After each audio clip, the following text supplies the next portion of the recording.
Hey, I'm Jodie. I'm an award-winning fashion and beauty photographer who over the last 13 years has built a very successful six-figure photography business.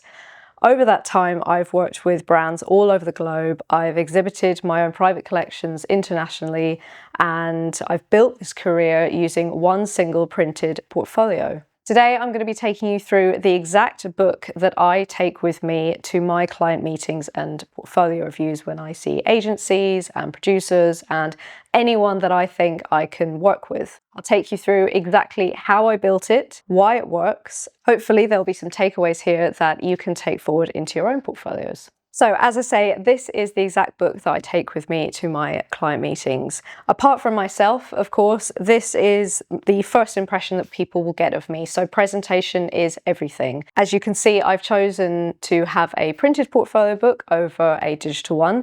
And the reason for that being is because this, for me, is the most impactful way that I can make a statement. And this is the best way that I can give a good first impression. Of course, I do still take an iPad with me to all my viewings because there are certain things that I can't have printed, and that of course includes moving image, film, GIFs, things like that. And of course, I've curated this book very, very specifically, and for me, it's the best example of my work and the best bits of kind of all the things that I'm really good at. But if I'm speaking to a client and they say, oh, we're working with this brand at the moment, do you have anything that's a little bit more along the lines of this? Or they want to see a little bit more from a shoot that's already in this book and they want to see other variations, things like that. I can say, yep, I've got that, and I can bring out my iPad and show them more. And that usually comes sort of towards the end of the meeting if there's anything else that you want to show them or pick up from discussions that you've had at the time. So it's good to have both, but in terms of when you go meet the person, shake their hand, sit down, you want to plonk this thing in front of them because this is what makes the good impression. It's beautiful, it's purple Italian leather. It's not cheap, it's expensive, but it is an investment, and once you've bought it, all you have to do is you just replace the pages inside. So it's worthwhile investment. I'll talk a little bit later about who makes this, but the first thing I want to do is I just want to get stuck in and I just want to show you exactly what is inside this and how I've curated it and all of those good things. So this is the front page. This is where we begin our journey. And all I've got on the front is I've just got my name and I guess my job title embossed into the front. It's not too big, it's not too small, it's nice and clean, and it's very, very classic, beautiful. So let's open her up. So we've got this sort of protector page on the front here to begin with. From the start of my career, the best thing about taking pictures was printing them out at the end. I had a printer very early on in my career, and my favorite thing to do would be, as soon as I finish a shoot, as soon as I edited them, it's all nice seeing them on the screen, but the most pleasurable bit of the whole thing was printing it out at the end and printing it as big as I possibly could, because that, seeing it in its tangible form, and being able to touch it and seeing it, on different textures and things like that, that's the best bit for me. So immediately I already knew that the way I wanted to present my work was printed. There's obviously a sense of luxury to it. There's a sense of, investment and time and care has been taken into it. And, when you meet someone for the first time and you want to give a good impression, you want to show how much you care about your work. And all of that is in presentation. I've seen a lot of photographers turn up to portfolio viewings with a dirty laptop, the screen's not even been cleaned, and they just flick through a PDF. That's fine, that's their decision if that's the way they want to do it. I appreciate that this is an investment. You don't have to spend hundreds and hundreds of pounds getting everything printed in this way. This is just the way I've chosen to present my work.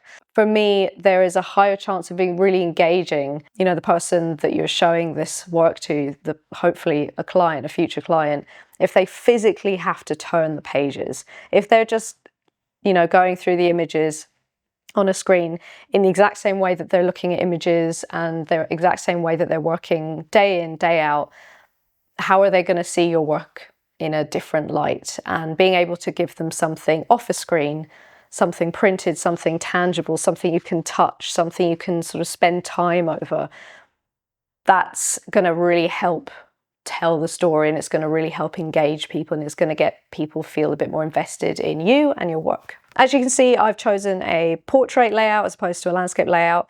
That's purely because 80% of my images are portraits. I've got a few landscapes in here, and you'll see shortly how I've laid out my landscape images. It's really down to you. If the majority of your work is in portrait format, get a portrait book. If the majority of it is in landscape, get a landscape. So a little bit about the company that I used to create this specific book. They were called Plastic Sandwich, but they've since closed that business down, and they're now providing this exact book and these materials through a different company website, which I will link below in the description, so you can see exactly where you can buy this from. They really do help customize everything for you. This is quite a specific size. Initially, I had a black leather, I think it was an A3 or an A3 plus, because initially when I started thinking about my portfolio, for me, bigger was always better. The bigger the page, the bigger the paper, the bigger the print, the more impactful and the more dramatic it was. And of course, that is absolutely true, but it's also very impractical. So think about how it is you're going to be showing your portfolio to people. If, like me, you're going to be getting the train down to London and you're going to be walking around London on a hot summer's day and going on the tube and things like that all day for 4 days straight, you don't want to be carrying around something that weighs a ton and something that is really, really big and impractical. This on its own is already quite, weighty, because if you think, if you buy a book that's got lots of sort of thick pages in it, it's going to have a bit of weight to it. And obviously the leather really adds to that. So think about what is practical for you and the way that you're going to be presenting your work. So this is in between, I believe, an A4 and an A3. I was really specific in that A4 for me was a little bit too small, but A3 was a little bit too big. So this, I believe, is a 12 by 14. So it's the sort of leather itself is almost square, but inside it's kind of like an 8 by 10 sort of size. Now, there's a couple of ways in which you can place your images into this book.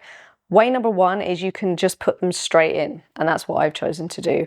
I went through so many different variations of how I should present the prints themselves in this book, and it was complete trial and error. And I initially started off with plastic sleeves, and you can get the plastic sleeves straight from the company that provides the book. And although they protect the prints, and that's great, and of course the other benefit is, you can take prints out and replace them really easily. But the problem is I've found is that the sheen on them really dulled the images. And then of course you don't know where you're going to be going to do your portfolio review. So if you're going into an office that's got loads of top-down lighting and you've got these super shiny, glossy sleeves, then the reflections are wild and you can't really see exactly the images that you're looking at, and it kind of spoils the experience of the photography. So after loads and loads of trial and error, I decided to put the print straight in. And with that came the need to double side print the work, which is a little bit time consuming, but it does make for a much better viewing experience. You are also in this way sacrificing print potentially getting ruined. So I don't know if you can see from up there or from there, fingerprint marks, and there's obviously like some scratches from this guy.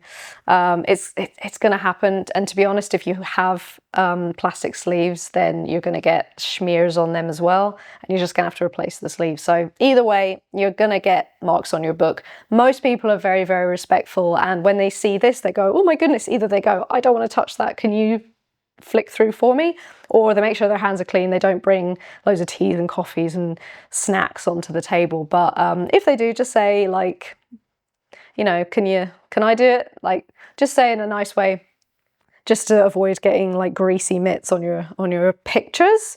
And of course, paper choice. Paper choice is very, very important, and it is all down to, I guess, your preference and the style of images that you have. For me, I've chosen this kind of, they call it portfolio smooth fine art paper. I get it from Marriott. I'll link them below as well so you can see where I get my paper from. This is kind of, it's almost velvety. It's got like a velvet sort of texture to it. It's really, really hard to describe, but it's beautiful. And initially when I started thinking about what paper I wanted to print my work on, my initial thinking was, I need to print it on glossy paper because my work is very glossy. But what I found after I did several different prints on several different pieces of paper is the matte and this particular type of paper really intensifies the contrast and the shadows and the highlights, and the color payoff was really good on this paper. So the glossy was nice, but sometimes I feel with glossy it can look a little bit cheap, you know, when you get like really cheap glossy plus paper, like holiday prints that you get from Boots or something. That's what that glossy paper reminds me of a little bit. And this paper just feels a little bit more expensive, a little bit more fine art, and a little bit more special. Okay, so let's talk about the image choice and the sort of general image selection that I've got here. Essentially, what I decided to do was I decided to start my book with my absolute best images, or the images that I feel represent me, my style, my personality, and the thing that I love to photograph most. Now, that's not necessarily going to be commercial work. It's unlikely going to be client work that's going to be at the start of your book, unless you've worked for a client that, you know, basically let you do whatever you wanted, and it was kind of like a dream project. Great. But it's very likely that the start of your book is going to be a personal project, and it's going to be the work that every time you look at it, you just love it. There's, you know, years have gone by since I've shot this. I think I shot this in 2017, which was ages ago. And I still look at this image and I love it. I look at it and there's nothing about it I would change. And I feel like it's bold, it's impactful. It won an award as well, so there's that kind of like credibility behind it as well. And it just represents everything about me and everything I love. And every time I've opened this book, I've always had this at the start, and it's always got the meeting off to a good start. You know, every time they've opened it, they've gone, wow, that's amazing. Although you could be showing this book to a client or a brand that perhaps doesn't do this style of imagery, it doesn't matter. What you want to do is capture their attention, capture their imagination, excite them. Don't worry about who they work for or what style of images they tend to do. Think about what's going to make them go, wow, straight away. So let's start going through. So this is image number 1, straight off the bat. What I tend to do is I will order my images through color scheme, tone, and sort of general atmosphere. So as I've started with this image, I'm continuing on with images from that series. It's really important to have a few images from each shoot together if you can, just because it shows your ability to create a series. You don't have a lot of time and a lot of chance and a lot of opportunity to show your ability to do a series, obviously, in your portfolio, because you have to curate it down to, you know, a small selection of images. But if you can try and show a little bit more of that shoot so that it shows some cohesion, is really good to do that. So I've got 3 images from this shoot that sit together really nicely. Another really important point to make here is think about how the images are going to sit next to each other. So something I have to bear in mind is when I'm printing, I have to think about what's going to sit next to what. And what we tend to do when we look at a book like this, our eyes tend to always land on this side when we open it. So when a person looks through the book, what happens is they go, see that first, and then that. So what you want to do is try and get your best image out of those two on this side of the book, so that when they open it, the first thing they see, bam, amazing image. And then, oh, lovely complementary image, or just as good. Remember, the work that goes in here must be your best and nothing less. So I'm continuing on here with the kind of dark tones here and the dark feel, keeping it fashion still, keeping that fantasy element going. And then this is how I have made the landscape images work. So what I've tried to do is I've tried to keep the subject on one side of the page and then let the image flow onto the next. You will have some images in your book, as I do, where the subject is right bang smack in the middle. It's really frustrating because there just is no way around that unless you can completely recrop the image, which I have done a couple of times, but it kind of loses the impact sometimes because there's usually a reason why the subject is bang smack in the middle, and it's because it worked compositionally. Those don't tend to work. I've tried it before, and the face or whatever it is, you know, the main subject matter just gets lost in the fold and it doesn't work so well. So try and think about what images are going to work in the book and what images are going to print well. So this one worked really well as a landscape. Staying a little bit dark, still a little bit fantasy, but we're still keeping the sort of fashion element here. These are from the same shoot, and then moving into a little bit of color. One thing that I'm aware of is some of my personal favorite images are sort of dark, very, very dark, good color, but dark. And I don't want to keep the client or the viewer on dark too much because they're just going to be like, oh, it's very dark. You know, they want to see some color. So we're bringing it in now. And this is what I've got here. It's quite strong and it's quite bold, but still got that sort of fantasy element. So we're not straying too far away from what we've already seen. So these images always get a really nice reaction. I think because it's kind of a bang of color coming off of the darker stuff. And people really love the fact that I've got sort of an example of multiple people shot in one image. A lot of my stuff is very singular subjects. So it's really nice to show that variety that, you know, you are capable of photographing multiple people in a group. That really does open up your horizons a little bit with clients and what they're looking for. Okay, so here's another example of a landscape images. I have got the subject on the other side of the book this time. Normally I'd flip horizontally this image so that the subject could land on this side, but for some reason, and I don't know if you guys get this as well, but some images look weird when you flip them, and I don't know why, and it shouldn't really matter, but sometimes it does. And I flipped this image horizontally before, and every time I look at it, I go, it looks strange. So I've just kept this the way it is. This one works really well. This one really brightens up my book. It also shows my capability of shooting outside and on location. So this is a really, really great one. It's very impactful and it works well as a landscape. So we're continuing the theme in this location. So this work was done in Iceland, and this was part of a fashion editorial that I did out there. We're continuing on with the editorial that I did in Iceland, keeping the same tones, the same feel, and thinking about what images work next to each other.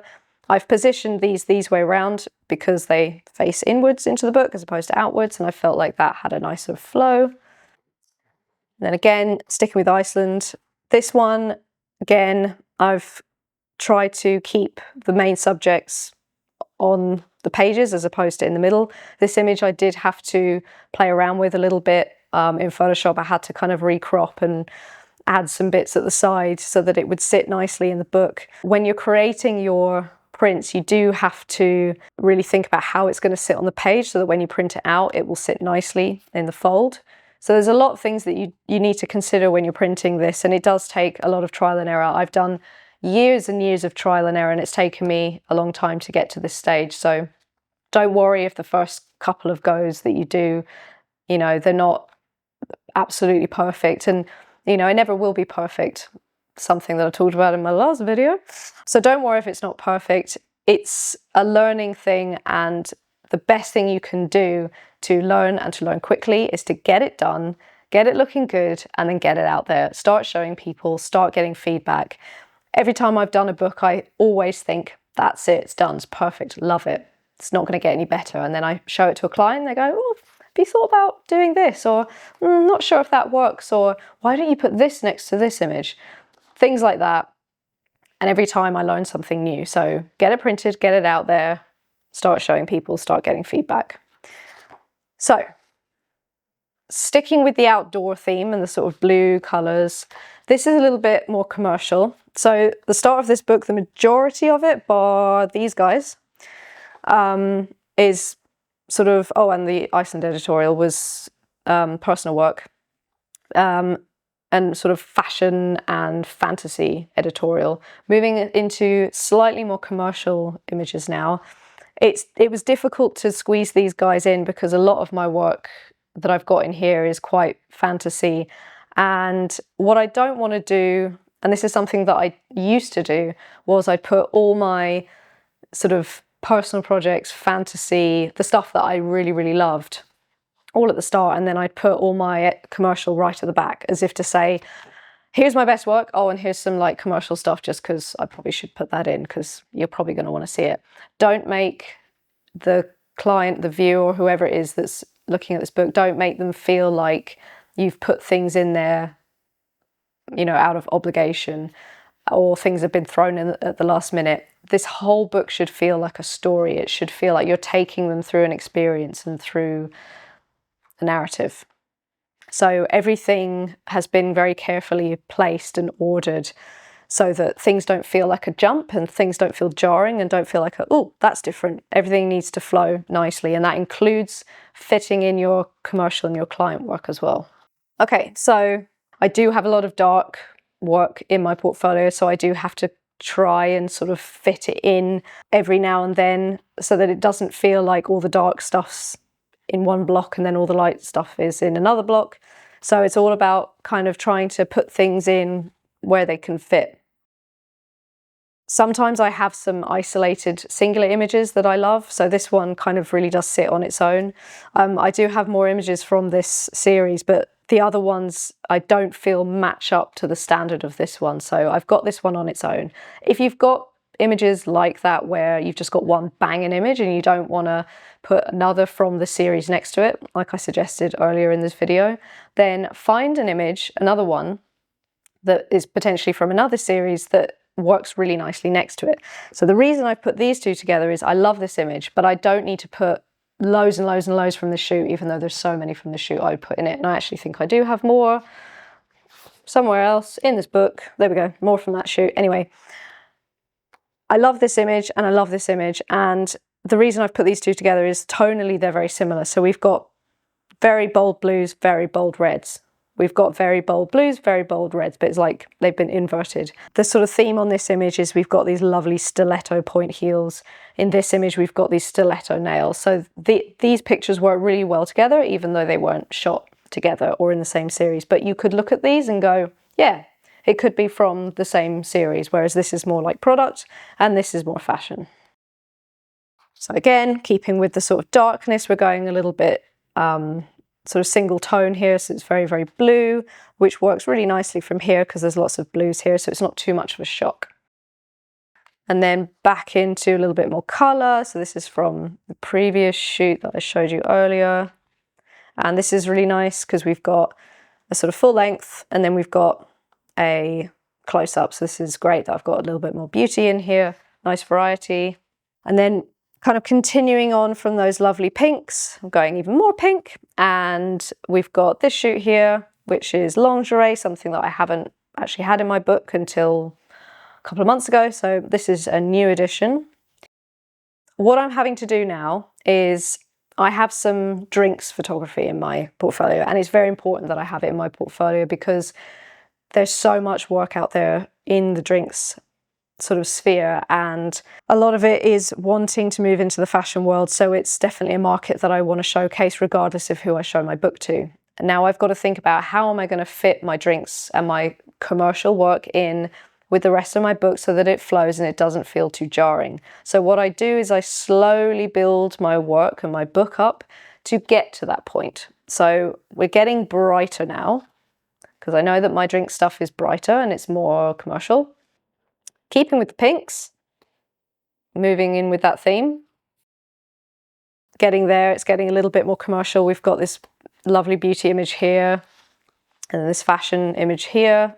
I've put these two together because singularly they work on their own and I didn't need any more from this shoot. So I've put this image and this image together because tonally they work really well. You've got the lovely blues from her eyes here, go really nicely with the blues from this cloak.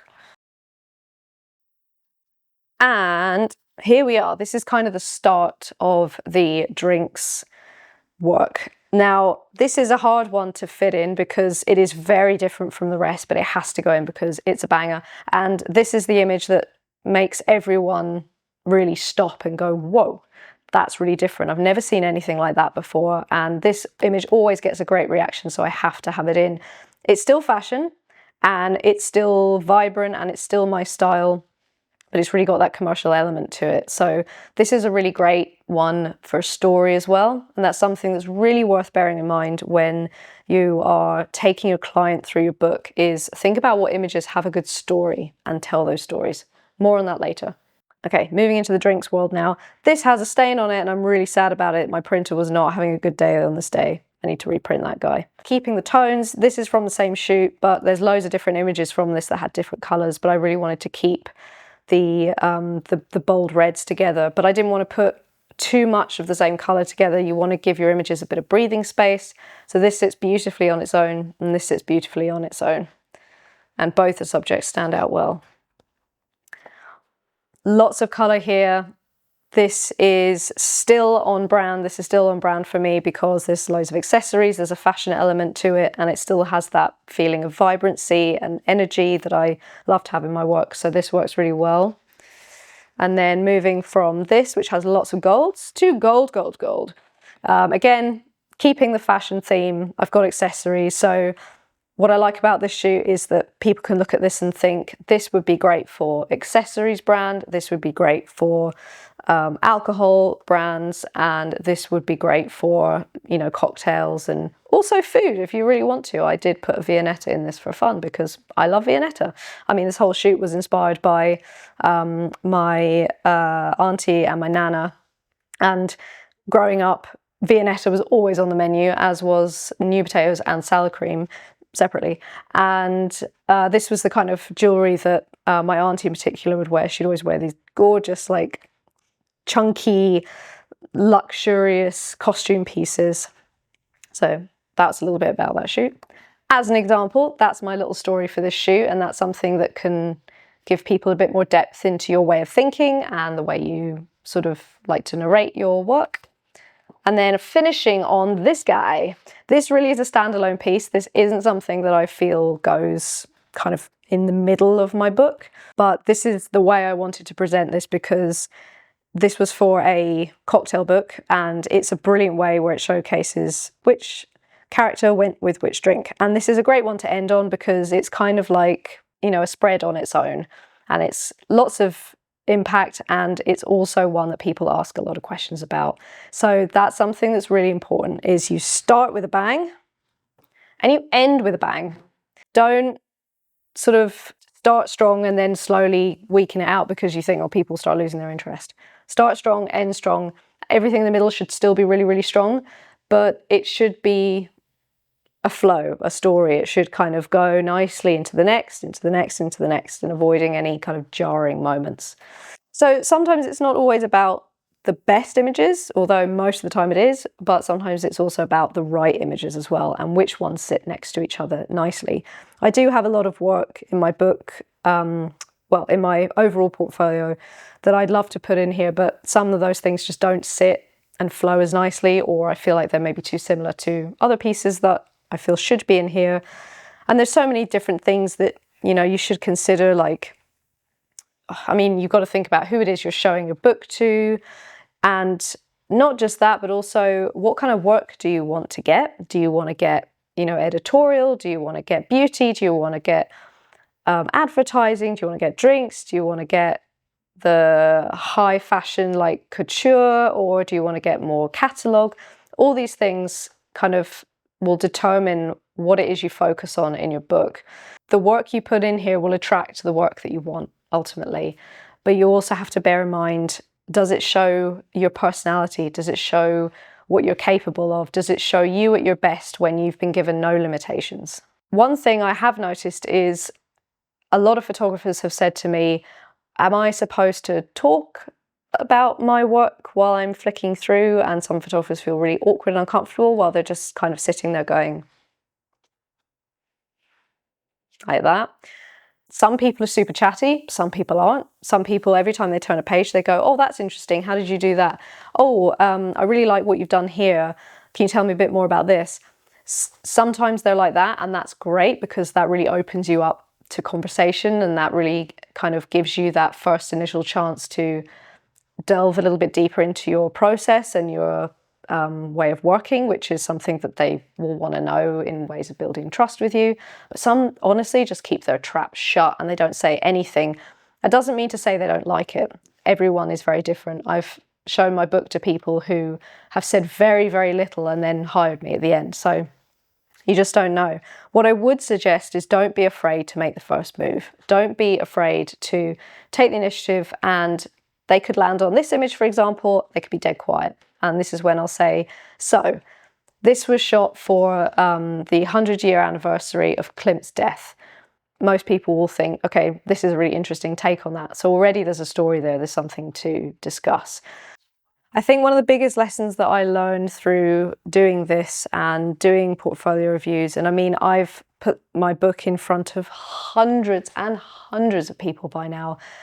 Loads and loads of different art directors, creative directors, producers, art buyers, all sorts of people from all walks of life. And I think one of my favorite sort of takeaways that I've had from doing this was when I saw a really, really lovely creative director from Adidas. My first thinking going into that meeting was, I don't have any sportswear. I don't really have anything in here. And not just in here, but in my book, you know, at home, my entire collection, my entire body of work. I don't really have any sports. I don't have anything that I think someone from Adidas is going to want to see. And I was really nervous to see her because I was worried that she was going to go, yeah, it's nice, but it's irrelevant. So I went in and I just stuck with what I had because I was seeing lots and lots of different people from lots of different agencies that day. And I just thought, well, I've got my iPad with me, so maybe there'll be something on there she'll want to see. Who knows? We'll see how it goes. She was super, super lovely. And she stopped and sort of fell in love with all the images I didn't think she'd stop and fall in love with. When she got to here, she said, oh my goodness, I did a shoot so similarly to this years ago for Alexander McQueen. And I thought, I never ever would have put those two together. I never would have thought, oh, well, you never know. The lady from Adidas might have worked with Alexander McQueen and might love this work. You just don't know what they've done in the past, what they're doing now, or what they are interested in their spare time. And when she got to this image, she said, I love that you've put your favorite pieces. And she said, I can tell they're your favorite because they're amazing. I can tell that I love that you've put your favorite pieces at the front of the book. And I love that that's what you've started with. She said, so many people that come to see me, they think what I thought, oh, I'm seeing someone from Adidas. I need to put sportswear in there. I need to put shoes. She said, I'm looking at shoes and sportswear all day, every day. I don't want to see any more of that. If I'm looking at a new photographer's work and I want to be excited and inspired, I want to see something different. I don't want to see what I look at every day and what I work with every day. I want to see something that's going to surprise me. I want to see something that shows me who they are as an artist. And then we can talk about what it is that we're going to be working on, whatever that might be. So she really, really loved that I put my best work in my book and that it's what I started with, it's what I opened with. And she said, I can tell immediately who you are, and I can tell immediately what you love doing and what your personality is. And I can tell that you're very, very good at what you do. Now, one last thing, I always have little leave behinds, which look like these. So these are on recycled paper. It's important to say that because people do pay attention to things like that now. It's important that, you know, we're operating in a sustainable manner. So I like to print these from an amazing company called Printwork. Considering that this is on recycled paper, the quality is amazing. I'm just going to close this so you can see a bit clearly. It's basically just like a little mini brochure. So I don't really do business cards anymore because business cards just get thrown away or they get lost, or it's like, oh, that's nice. And you can't really, they're not super memorable as a leave behind. So I like to give them like a little mini brochure. So what I've done is I've basically put one of my best images on the front that I feel is pretty versatile. And first page, I've got a little bit about me. It's like a miniature bio. Don't put loads and loads of writing in there because people just skip it. And I've just literally just put a little very carefully curated selection of images that you could give to anyone. You know, I haven't stuck too strong to any particular style or any particular theme. Again, I've just focused on putting my absolute best in there. I've sort of looked at having a little bit of variety in there. So we've got some beauty, we've got some fashion, we've got some fantasy, I've got some location. I've got the example where I've shot multiple people in one scenario. And if you've got anything that's got like a significant title that's worth mentioning, put it in there because it's good to kind of adds a bit of credibility as well. And then back page where I've just got my name, My contact details, don't forget to put your contact details on these things because it's so easy to forget and people will not know how to contact you. So it may not be a business card, but it is essentially for that purpose. So contact details on the back. And again, put a good image on the back. Don't just put any old thing on the back because those are the first things that people are going to see when they pick it up. And yeah, that's what it looks like. And it's on beautiful paper. And yeah, honestly, so impressed with this company. It's affordable as well. And they do loads of other things. They do stickers and labels and flyers and like, honestly, you name it, they will probably do it in printed form. So that's a great company that I will list below. I really hope that that was a little bit helpful and gave you some insight into how to best present your work when you're seeing clients and reviewers. I'd encourage you to take the time to reflect on your own work at this point. And remember, if you're struggling to put something like this together in whatever form it might be, remember it is a living document and it will evolve just as you do. And as you shoot more and change, and as I say, you put it in front of people and you get feedback, that's how you'll know how to improve it and to make it better. Try not to focus on making it pitch perfect at the very start because it never will be, and it will always be changing as it does with you. So all the things that I talked about today, including the resources that I use, so the printers and the paper and the company that I use to create this exact book, I have put together in the form of a checklist, including all the things you should consider when putting together a printed portfolio book. And that is all in a free downloadable PDF that is going to be linked below in the description.